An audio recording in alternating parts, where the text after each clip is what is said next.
Due Process, recipient of 6 Mid-Atlantic Emmy Awards. I was 15. My sweet 16th birthday present was my son. She was pregnant herself at 15. Now she's part of a program to prevent teen pregnancy. How? By preaching abstinence, telling teenage girls to just say no. An idea that became New Jersey law this year, but is it realistic? Can it work? The case for abstinence education on this edition of Due Process. Major funding for Due Process is made possible by the New Jersey State Bar Foundation, committed to educating the public about the law. Additional funding is provided by Lawyer's Diary and Manual.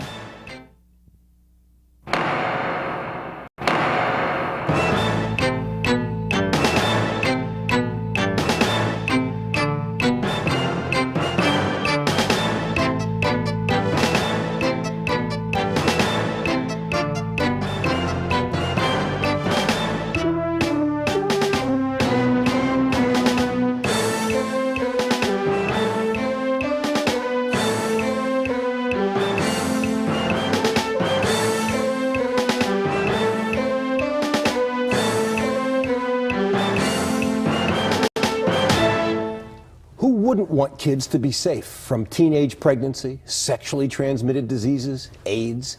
And what parents wouldn't want their children to take the safest possible path? To hold off on having sex, maybe not until marriage, but at least until they're old enough to handle the physical and the emotional risks. But is teaching kids to just say no a practical approach to sex education? I'm Raymond Brown, and we're talking today about a new state policy that requires New Jersey schools to stress abstinence as the best, if not the only way. It's brought applause in some quarters, condemnation in others, as we'll see here in the studio. But first, here's Sandy King. Raymond, that new policy came straight from a lame duck legislature that late last year took a 15-year-old up with abstinence bill and made it law. Opponents say it's unrealistic and unnecessary, that abstinence as an option has always been a central theme in sex education. But they say with roughly half the kids already having sex, there has to be an equal weight given to the why and how of safe sex, contraception. That's one side of the story. You'll find the other in a voluntary school-based program that preceded the new mandatory policy by years. It's called Best Friends, and it's run by true believers who say chastity can be learned, can be taught. Is there anything wrong with saying, no, you love me, you're away from me? Is there anything wrong with that? No. Because why? Because what's our motto? Abstinence. Abstinence. And there's the unsaid in what Linda Melvin tells these girls. Her message, simply, don't make the same mistakes I did. I had no answers for anything, so I hid my pregnancy until I was like 6 months. And then we had our health examination in the nurse's office, like we all do, and that's when I got caught. Linda was just 15 when she got pregnant. Those were the days before sex education in schools, before contraception on demand, before legal abortion. Here I had my second baby at the age of 18. And decades before Best Friends was there, preaching abstinence. It's when you're definitely ready for it, when you can handle the pressures that it can bring. All the consequences that... How do you know you're ready? Well, Is it because you got to be 16, 17, and 18? Or is it up here? Is it a mind thing? Talk to me. I think it's come of age again, that abstinence is no longer, a square word. If he's going to be my boyfriend, then he should already know what I'm into and that sex is not for me. And at sessions like this one, abstinence is the only word. Melvin started this chapter in her home as a volunteer. I think that's how they say, you know how they say, let's do it, or we did it, because they don't even know the correct word for it. Now it's in the school. But in order to be a part of Best Friends, a girl has to take a pledge. No drugs, no alcohol, no sex. Is sex the same thing as love?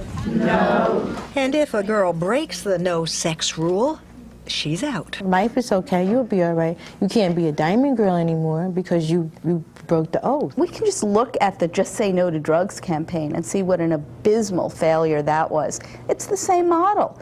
All you have to do is tell kids to say no and they won't use. And it didn't work.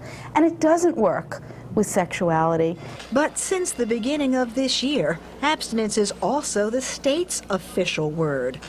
In one of its final acts, the last legislature passed a bill that had been sitting around for 14 years. We should tell the children to abstain from sex as the only methodology of not getting sexually transmitted diseases nor getting pregnant. So it is now law in New Jersey that every sex education class must stress abstinence at every turn. Not as the only means of preventing sexually transmitted disease and pregnancy, but as the best means. A boy would probably say, if you love me, then you'll have sex with me. But that's not true. If you love me, then you'll respect me and respect what I want and my choices. And my choice would be to wait. Experienced and skilled sex educators always talk to their students about abstinence. It's a really integral part of the health education program. The problem with legislating it is it's telling us how to teach a very difficult and very sensitive issue. But the abstinence education law does not preclude discussion of other safe sex options, things like contraception.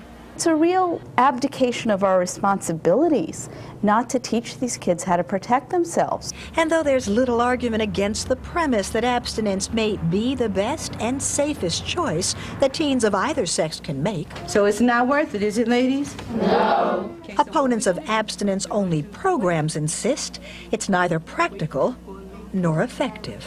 It makes a lot of adults feel better. It makes adults feel like, oh, we're doing it the right way. We're just telling kids to abstain. But are they abstaining? Best Friends counselors say their girls are. I learned, to abstain. I was not taught, I learned. I was taught but learned. At the same time, I listened and took heed to it. And there has been a national drop in teen births. But in communities where poverty is a problem, teen pregnancy and teen motherhood continue to be problems too. If they really want to do it and you tell them no, they're going to go ahead and do it anyway. So what you can do is try to give them the best advice as you can to try to persuade them not to do something that's wrong. Linda Melvin says that's why she chooses to do this work. I love you too. And share her own painful past. You're home. You no longer can go to cheerleader practice. You can no longer go to the store with your girlfriend. But you got your little bambino with you. Something that you thought was worth all of that, sneaking out, having sex, and you got caught. My sweet 16th birthday present was my son. Somebody had to sat down with me. The way I talked with my girls, I think my life would have been so much different. It's my best friend. But is abstinence talk effective?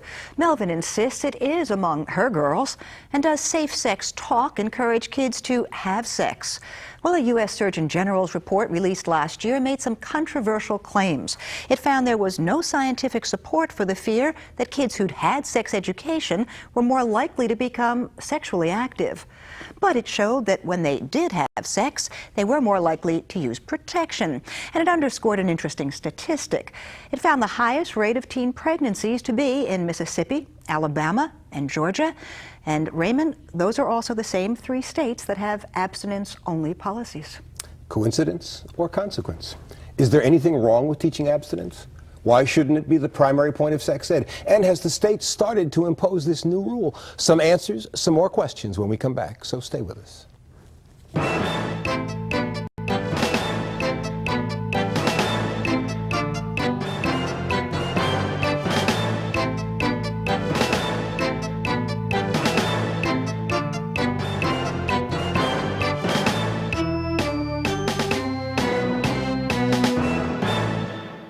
I think they should teach them how to have safe sex and how to have sex that don't make babies, because they're not going to abstain. It's better for them to wait until they're ready to commit for a long-term, lifetime relationship. I think that's what we're made to do. Well, they can teach it, but that doesn't mean that they're going to do it. Maybe teaching abstinence and birth control together.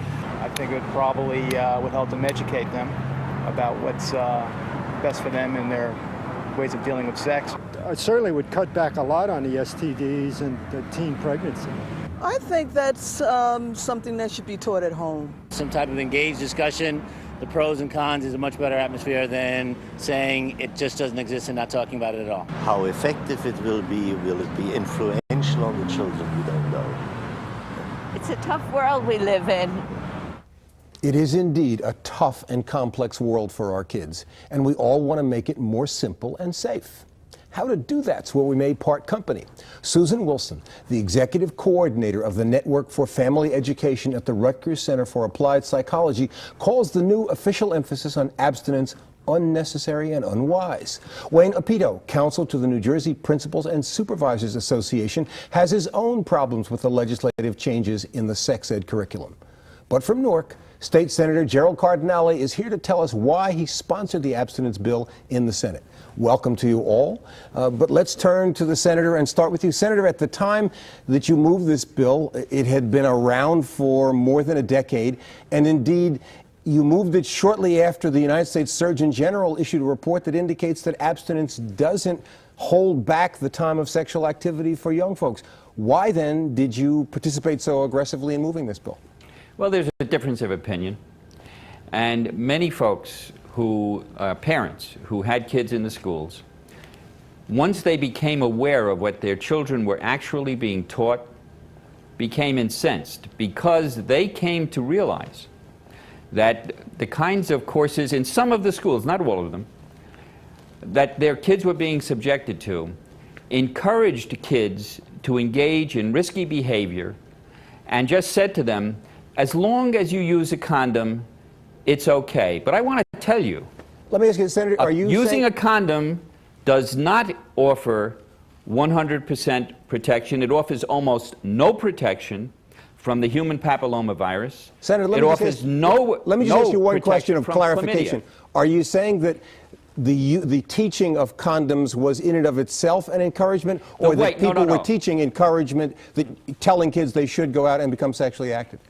I think they were teaching them in some classes that sex is okay if you use a condom, and they were not telling them the shortcomings of condom use.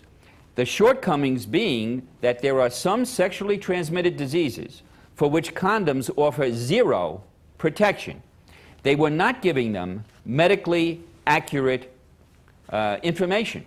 Right. And one of the things that this bill does, and the most important thing probably that this bill does, is require that medically accurate information be given to the kids.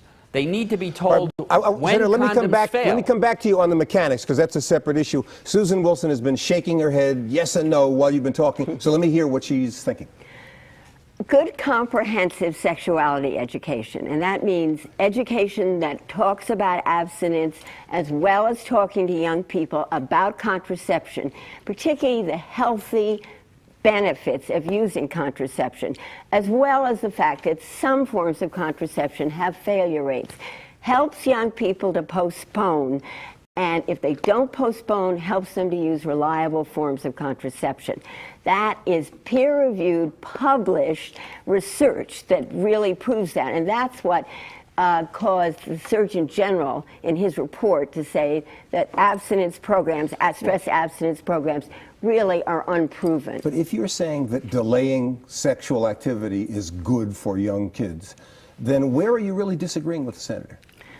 I'm disagreeing with the Senator, respectfully, because I believe that this law does not encourage teachers to talk about the healthy benefits and the accurate benefits of using contraception.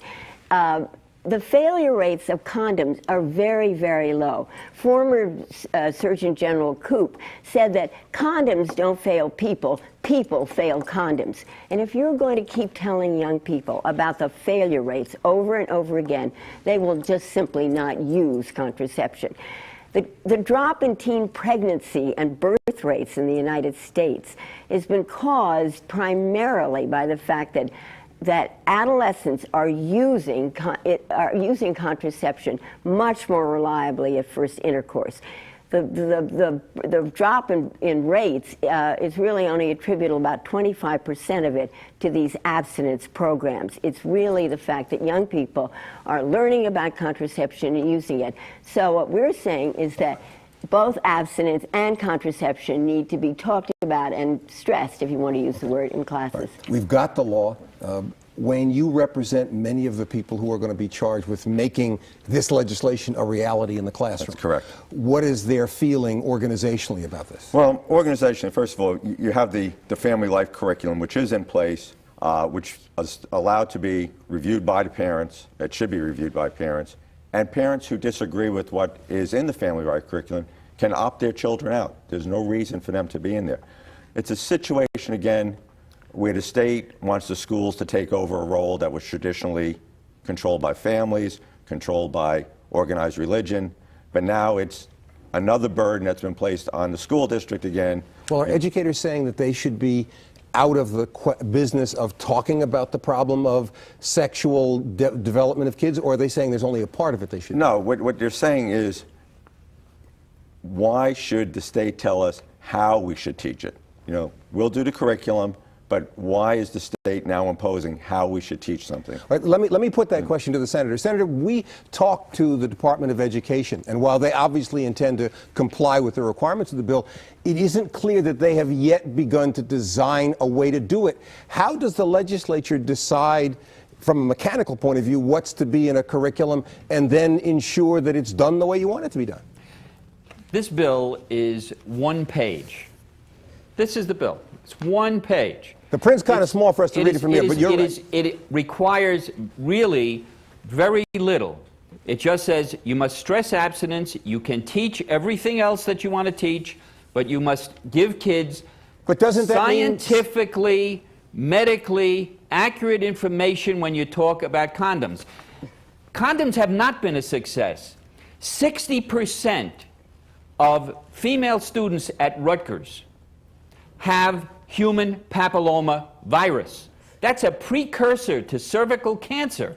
That can't be called a success rate. 52%, Guttmacher Institute, 52% of young females have chlamydia. No protection from those diseases is offered by condoms. Zero. These are very, very tough problems that you have. I'm going to come back in a minute and ask you how that ties to the two words stress abstinence. But first, Susan, what does that mean scientifically? In your view? There are a couple of things in the bill that we also think are, the coalition that I represented, are very dangerous. One is it says that all materials that are used in the classroom, all speakers' notes, all speakers, have to stress abstinence. That's really telling school districts in this time of fiscal constraint that they are going to have to throw out the materials that they are using, which normally don't have stress abstinence stamped on every single page, and have to invest in a whole other group of materials that are really manufactured and sold by right-wing groups in this country.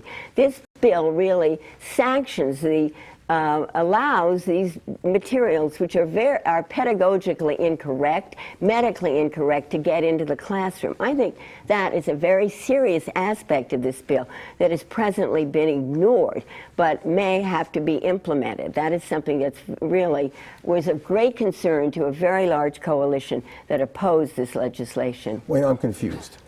It sounds to me as though the senator has passed a bill which he thinks calls for a sea change in how we teach it.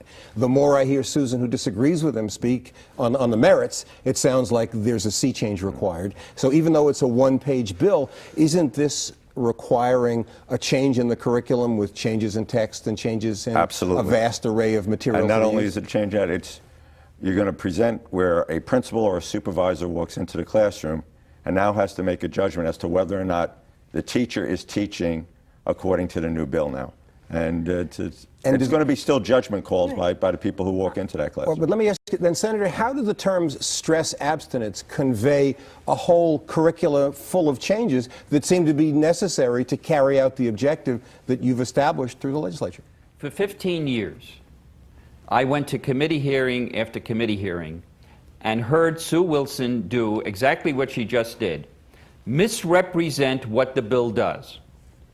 The bill does not say you have to stamp on every page stress abstinence. It's a very simple bill. It says you must stress abstinence, you must use materials which stress abstinence. Let me tell you why. In Sue Wilson's publication, which she sends to sex ed teachers, she advises them to teach the pleasures of sex, to teach mutual masturbation. Now, where does that belong in the classroom? I don't think it belongs in the classroom at all, and parents didn't think it belonged in the classroom. Okay, they Susan. didn't want the values that they're giving their kids at home destroyed by Sue Wilson and her coalition. Fair question, Senator. Let's let Sue answer. There's so many points I want to make. First of all, let me talk to you about a poll that was done of parents. Why don't you talk about your publication, not the poll? I would like to Your talk to you. publication says exactly what I quoted. Why don't you go and defend what you put in print, what you said at all of our committee meetings? Senator, give her a chance to respond. Hold on. If she were the legislator, you'd give her a chance to respond. Give her a chance. I don't really wish to respond to those points because I have more important points to make. One is that New Jersey parents overwhelmingly reject Senator Cardinale's idea of stress abstinence. They want their young people taught in an even-handed, balanced, accurate, honest way about sexuality. This bill passed the legislature twice. Overwhelming numbers. It was vetoed by Florio, and we almost overrode his veto. And that's because parents were talking to their legislators. Senator, hold on a second. Just go ahead, but you have to give us your view. Well, the parents of this state want good education. The editorials of every major newspaper wanted this bill to be defeated. They thought it was unnecessary, unwise, and dangerous. It is based on ideology. It is not based on good pedagogy and research, which is really what all education ought to be about. If this was any other subject in schools, we would not be allowing the legislature to pass a bill that would tell teachers what to say in the classroom and what kind of materials to use. Now, I am very proud to say that we do publish a wonderful newsletter written by teenagers for teenagers. It is called Sex, Etc. It's about 8 years old. It goes to 680,000 teenagers in all 50 states, in public schools and community-based organizations. We work with young people. We talk to young people. We listen to young people, and they tell us over and over again they want good, honest, accurate information about sexuality. Yes, they want to hear about abstinence, but they also want to hear about contraception and condoms. We listen to young people and try to do what is best for them. Now, my questions to you have been kind of sympathetic. Because hold on, Senator, just one second. It did seem as though give them accurate information. Senator, let me. Why do you Senator, let me at least talk to Mr. That's what the Apito. bill says. Give them accurate information. Mr. Apito, when it comes to giving information, there's also a question here about how people outside of the educational community have an impact on curricula. Do the people you represent feel that they're being told in too much detail how to structure a curriculum? What you have is a situation with this bill, yes. On this issue, yes. On this issue, absolutely. Board of Education or boards of education in the state are comprised of lay people. And the boards of education will and annually, they pass curriculum for their school district. And so what might not be right in school district A, the board may feel is appropriate in school district B. But what we're doing now is putting the state in charge of an local educational decision. As a result of whatever they do, are we going to wind up revisiting this issue, at least in terms of arguing and talking about the curriculum, notwithstanding the bill? I'd hate to see another Scopes trial in New Jersey, but I think that there's going to be some litigation as to... Senator, does it seem to you as though there's room for significant differences in how this curriculum gets reshaped and that one way or another we have to revisit this issue? I believe that, we're making too much of the orders by the legislature We're not mandating specific curricula. We're not mandating specific textbooks. We're not mandating specific So lesson plans. I'm about out of time. That means that you don't think they'll have to be revisited. You think it's clear? I think it's very clear, Bill. In 15 seconds, Ms. Wilson, do we need to debate this more, or is yes, this issue I fixed? think we should debate this more, and we certainly ought to watch what's going to happen in these school districts. Well, we'll be certainly watching it, but that's it for this edition of Due Process. But we'll be here next week with another look at law and social justice, one cutting-edge issue at a time, and we hope you'll be back too. Till then, for Sandy King and all of us here, I'm Raymond Brown. Thanks for watching.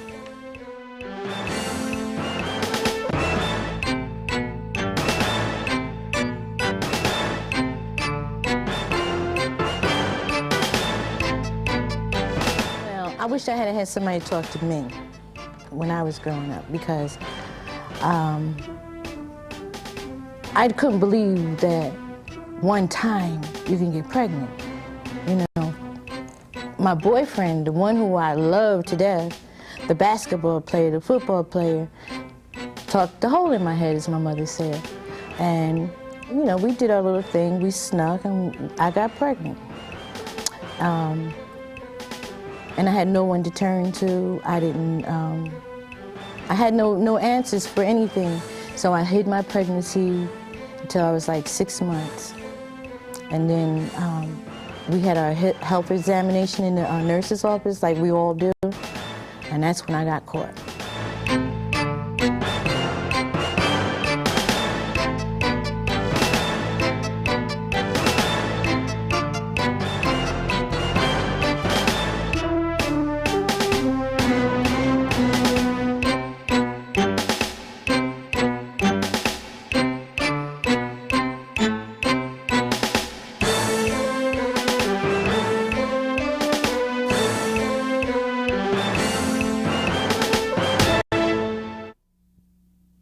Major funding for Due Process was made possible by the New Jersey State Bar Foundation, committed to educating the public about the law.